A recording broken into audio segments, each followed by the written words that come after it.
Yeah, well, A-share premium in relative to H shares usually, because the two markets are basically traded with the same background, with same economic fundamentals, which is onshore economy, onshore corporate profit.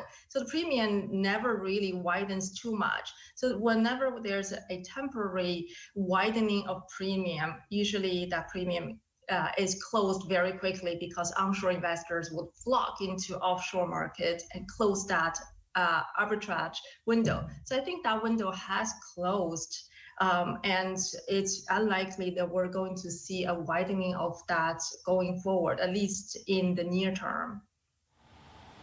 And Jing, when you talk about this tug of war between what is happening with concerns on valuations and then what is happening with the real corporate fundamentals on earnings, I mean, which sectors look best positioned to win out in that tug of war, if you know what I mean?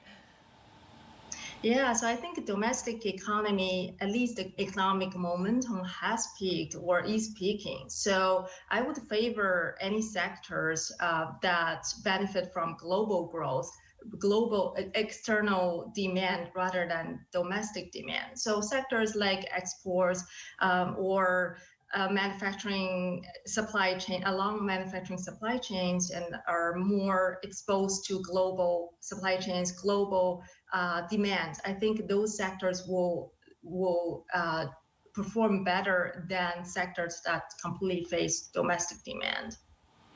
And is that in part because of what you're flagging domestically, which is actually policy tightening on the fiscal side, which is such a contrast to what we're talking about in the rest of the world, particularly in the U.S. right now? I mean, do you think investors have accurately priced in this tightening?